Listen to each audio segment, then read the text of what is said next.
A pretty brutal month of February for the Chicago Blackhawks as they go 1-6-3 in 10 games. And on today's episode, I'll be breaking down their 5-0 loss to the Colorado Avalanche. But on the bright side, Connor Bedard leading the NHL in jersey sales this season. And to wrap things up, I'll take a look at the Hawks' most likely options for the 2024 NHL trade deadline. All that and plenty more right here on Locked On Blackhawks.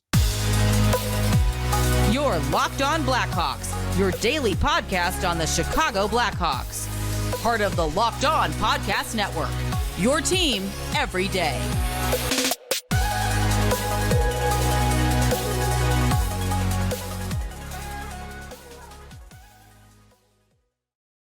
What's going on, everyone? Welcome on into another episode of Locked On Blackhawks, part of the Locked On Podcast Network, your team every day. As always, I'm your host, Jack Bushman. You can go and give me a follow on X at Jack Bushman2, and make sure to also go and follow my Strictly Blackhawks account at Talkin' Hockey for all the latest Blackhawks news and updates. And just a quick reminder, if you're watching this on YouTube right now, smash that like button, comment down below, and subscribe for Celebrini for me. If you're a frequent audio listener, if you're tuning in on Apple Podcasts, Spotify, whatever it may be, please make sure that you're downloading all of those latest episodes. Go and rate and review the show as well. It's all 100% free and won't cost you anything. And I also got to let you know, today's episode is brought to you by Game Time. Make sure to go and download the Game Time app right now. And when you do, use the promo code LOCKEDONNHL in all caps. So that way you can get $20 off to the sporting events, concerts, or theater events near you. All right, good afternoon, everyone. Again, thank you all for joining me on another episode of Locked On Blackhawks, your one-stop shop for all things Chicago Blackhawks. And after 3 consecutive days off following Sunday's chaotic game against the Detroit Red Wings, where not only did we see Chris Chelios deservingly get his number 7 sweater finally hung up in the UC rafters, we also got a ton of Blackhawks legends in the building, as well as like a who's who of famous people as well. And then it was capped off in spectacular fashion by Patrick Kane scoring the overtime winner, set up by Alex DeBrincat because, of course, to steal the show in his first game back to the United Center. But we also saw, even though they wound up losing in overtime for the second consecutive game, it was a second straight positive performance out of this Blackhawks team. And I thought the overtime loss that they had last Friday to the Winnipeg Jets was a positive performance, really up until the final 4 minutes of regulation where the Red Wings scored the game-tying goal. This was another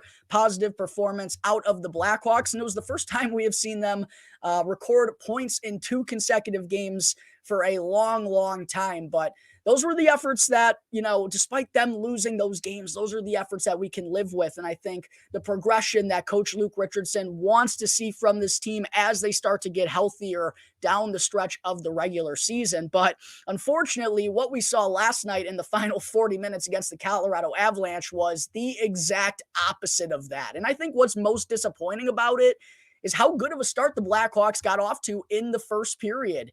And even though Colorado's been a juggernaut these last couple of years, the Blackhawks have hung tough against them at the United Center, 2-1-1 in the last 4 games against the Avs in their own building, with those 2 wins coming in the last 2 games.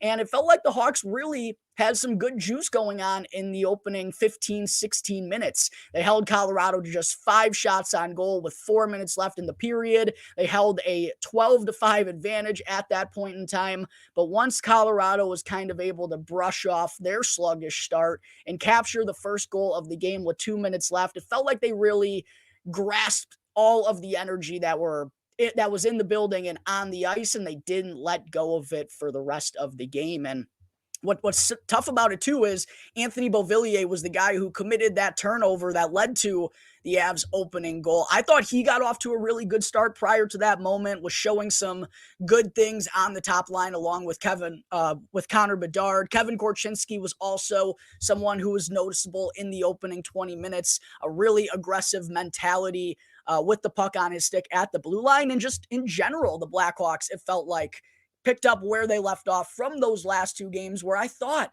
their efforts in getting the puck on net was a lot better and a lot more noticeable than it had been for most of the season. They were doing that once again here in this first period, but Beauvillier makes a bit of a soft play, possessing the puck at the top of the offensive zone. Blackhawks legend and offensive wizard Jack Johnson ends up picking his pocket, going down the other way on a 2-on-1, and sets up Zach Parise, who I had almost forgotten was still in this league, to put the Colorado Avalanche ahead 1-0 with 2 minutes and 2 seconds left. From that point on, it just felt like the Blackhawks really didn't have any wind in their sails any longer. And right from the get-go in the second period, things started to get ugly for the Blackhawks. The Avalanche struck twice in a minute to really take a stranglehold over this game and grab a 3-0 lead. And then the little cherry on top, not that even with the Blackhawks going down 3-0 heading into the third period, I don't think anyone expected them to have a comeback with how poor the middle frame had gone. But the cherry on top to really put the dagger in them was Devon Taves scoring with just 1 second left in the second period to make it 4-0. Nathan MacKinnon goes on and does his thing with a few minutes left to make it 5-0 in the third. And a frustrating night for the Blackhawks winds up turning into their 8th shutout of the season. And it really felt like all of their frustrations from a pretty woeful month of February kind of came out in the final 40 minutes of this game. I mean, despite Peter Mrazek having to stand on his head night in and night out, how often have we seen him get upset with some of his defensemen and the guys in front of him trying to play defense? Like, never. I can't really even think of another moment of Mrazek showing at least signs of frustration for one of his teammates, but he appeared to be barking at Jacob Megna after allowing a goal last night, and you could tell basically every time Connor Bedard was on the ice, he was frustrated and playing with a little bit of anger, like trying to take matters into his own hands, trying to dance through multiple defenders. And he kind of had to, because he wasn't getting much help in those final two periods from all of his teammates. There were also some clear penalties that the officials went uncalled, or left uncalled. Connor Bedard was kind of chippy with the officials all night long. He was getting into it with Josh Manson. And, I love to see those things. I love to see that Connor Bedard cares this much and that all this losing is frustrating him and starting to weigh on him. But it was just really apparent that it felt like all the frustrations that the Blackhawks have been dealing with through a woeful month of February really came out last night. And yeah, what a tough month of February it's been for this Blackhawks squad following this 5-0 loss, a stinker in the second half of this game. They go 1-6-3 in 10 games during the month of February, and 9 of those 10 games, by the way, Blackhawks fans, came at the United Center. So not nearly taking enough advantage of a really good stretch at home here in the month of February. And now the Blackhawks have also dropped 13 of their last 14 games, a absolutely brutal stretch from this team. The only good part about all of this losing, Blackhawks fans, is that with 22 games left on the schedule, the Hawks still sit in last place in the NHL standings. They're tied with the San Jose Sharks. Both teams only have 35 points, but the Hawks are still technically the ones that sit in 32nd due to having a .292 points percentage through 60 games this season. They've played 2 more games than the San Jose Sharks at this point in time. And as I've talked about a lot on recent episodes, it looks like it's going to be a 2-horse race down the stretch to have the best odds in the Macklin Celebrini sweepstakes. The one thing I will say, though, Blackhawks fans, undeniably, I do think the San Jose Sharks hold the advantage the rest of the way. Looking at the upcoming schedule for the Sharks, I just mentioned they've played 2 fewer games than the Blackhawks. They have a pretty tough stretch of games coming up in the next week. They have a back-to-back this weekend. Saturday is in Dallas, and then Sunday, a quick turnaround to travel all the way up north in Minnesota to take on the Wild. Then they go back to their own building on Tuesday, but they got to take on the Dallas Stars once again. And then they have the New York Islanders in their next matchup the following Thursday, another team that's trying to fight for their playoff lives right now. And looking at the Blackhawks schedule in the month of March, it's a lot easier than it's been all season long. The Hawks have this matchup on Saturday against the Columbus Blue Jackets to kick off the month, but then they also have 2 games against the Arizona Coyotes, who I think have lost 12 games in a row at this point in time, might even be 15. They've been on an absolutely brutal skid. They also have to play the Anaheim Ducks twice. They have to play the San Jose Sharks 2 more times, the Los Angeles Kings 2 times as well, a team that is still in playoff position but hasn't been trending in the right direction over the last couple of months. And they also have games against the Calgary Flames, who are looking like sellers right now at the deadline, and the Ottawa Senators, the only team that the Blackhawks actually beat in the month of February. So a much easier schedule for the Blackhawks coming up in the month of March. And we're also looking like Andreas Athanasiou could be rejoining this group soon. Maybe the Blackhawks will get Nikita Zaitsev back as well on the back end. So given those two factors, I do think San Jose, unfortunately, has a leg up in terms of who will finish at the bottom of the standings when it's all said and done. But you still got to go out there and play the games. And while the Blackhawks, yes, played better against Winnipeg and against Detroit recently, they still lost 13 of their last 14 and have been playing there have been a lot of inconsistencies in their game. So I'm not going to rule the Hawks out of the mix, even though their schedule is going to get easier, but it is one thing to consider as we get into the second to last month of the 2023-2024 NHL regular season. All right, there are some thoughts on a frustrating month of February for the Chicago Blackhawks. Coming up in just a moment, I will get into Connor Bedard leading the NHL in jersey sales this season, plus an updated outlook at the 2024 Calder Trophy race. But first, I got to talk to you all about Game Time. And you shouldn't have to worry or stress when you're buying tickets to your next big event. And that's why Game Time is such the perfect avenue for all of you out there, because it's stress-free. It's the fastest and the easiest way for you to purchase tickets to either sporting events, concerts, theater events, whatever it may be that requires tickets near you. Game Time is the best place that you want to check out. And I personally have used Game Time for probably close to 10 years at this point, well before they were a advertiser here on the Locked On NHL network. I used Game Time back when I was in high school to go and see Patrick Kane, Jonathan Toews, and all of those Blackhawks legends play down at the United Center. I still use it when I'm going to see Bedard play at the UC, or even when I'm trying to go see a Cubs game at Wrigley Field during the summer, or when I'm traveling and in another city with one of my friends, if I want to go and check out a comedy event, or maybe I want to go and see a theater event as well. Game Time is the perfect place for you all to check out. Plus, when you go and use the promo code LOCKEDONNHL right now, when you sign up and create a new account, you'll get $20 off with your first purchase. Yes, you heard me right. You can get $20 off to come and see Connor Bedard play at the United Center this season. All you have to do, 3 easy things. Download the Game Time app, create an account, and use the promo code LOCKEDONNHL in all caps. Last minute ticket deals, lowest price guaranteed. Game Time. Segment 2, I didn't want to be a Debbie Downer all episode long here today, so I figured I would brighten up the mood by talking for a moment about Connor Bedard leading the NHL in jersey sales at the moment for the 2023-2024 regular season, despite the Blackhawks playing an awful brand of hockey and basically being at the bottom of the standings all year long.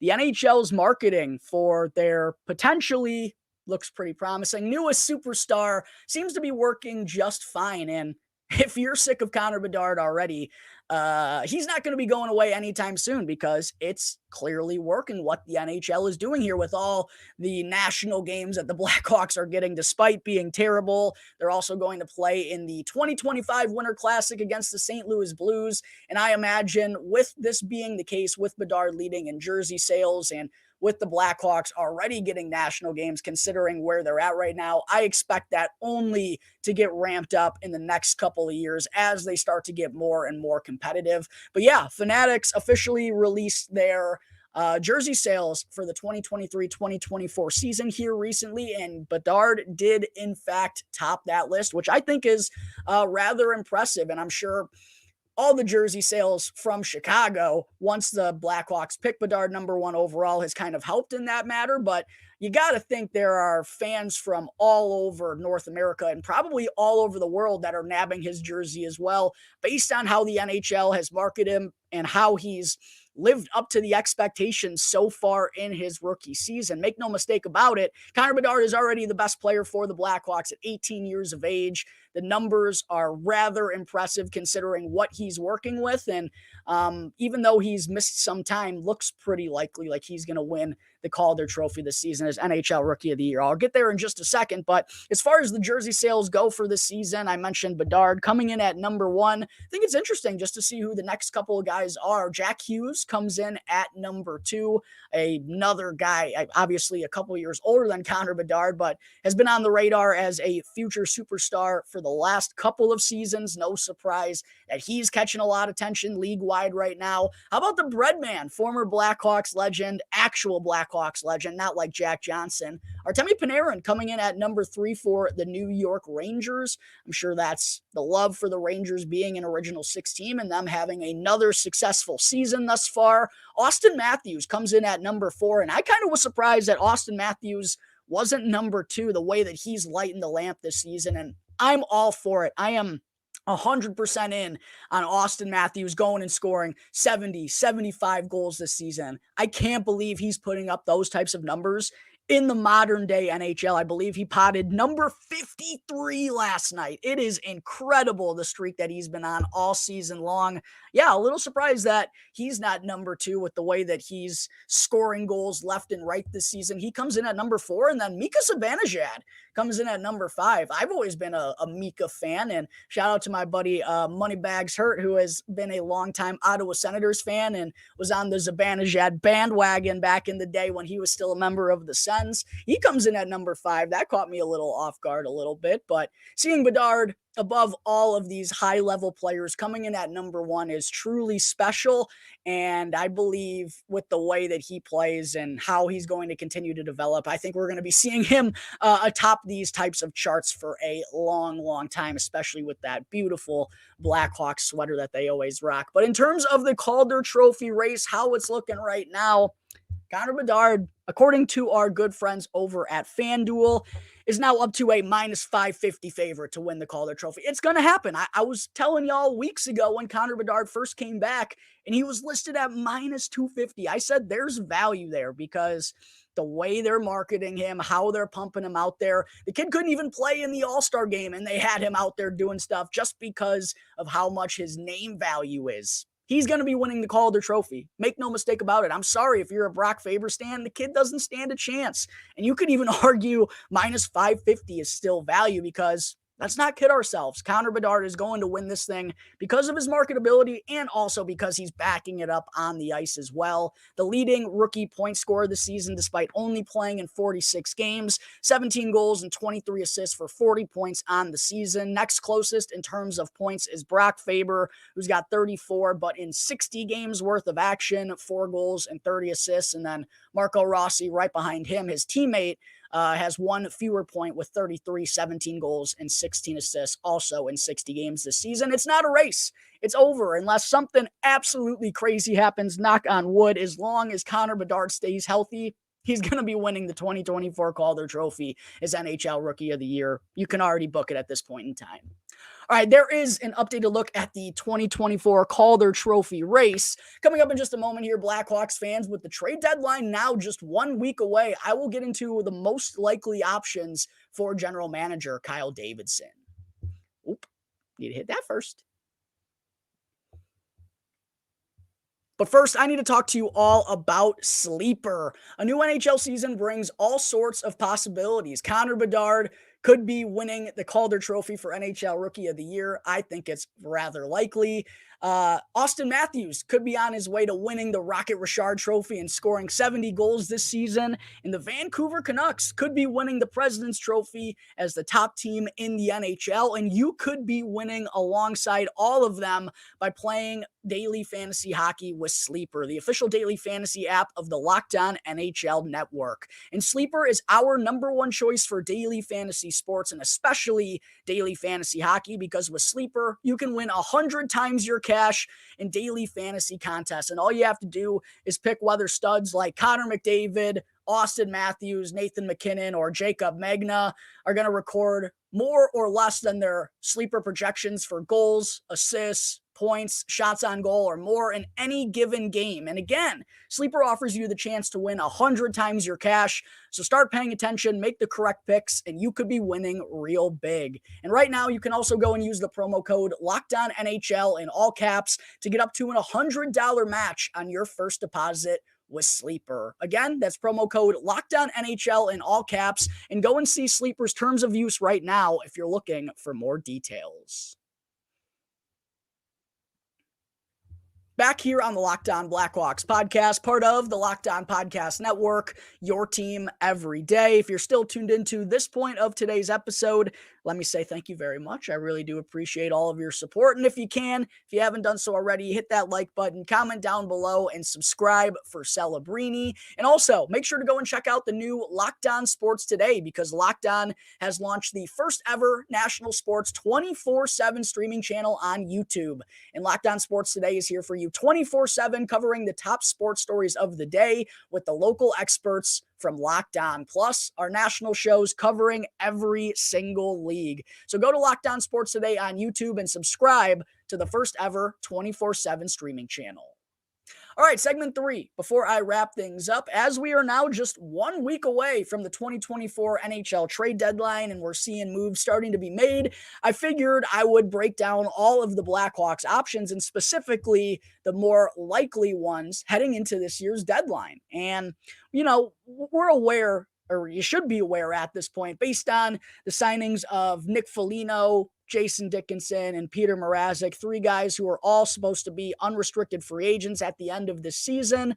Based on them no longer being available, looks like the Blackhawks are not going to be as active as they were in the past couple of seasons. And in fact, according to Frank Saravalli's trade target board, there's not even a single Blackhawks name listed in his top 45 players to be on the lookout for. So that signifies that it could be a rather quiet trade deadline from the Chicago Blackhawks. And honestly, I wouldn't be totally shocked if they didn't make any moves whatsoever, but there are still a few possibilities for some guys to get traded over the next 7 days. So I figured we might as well break them down in terms of what are the most likely options for general manager Kyle Davidson.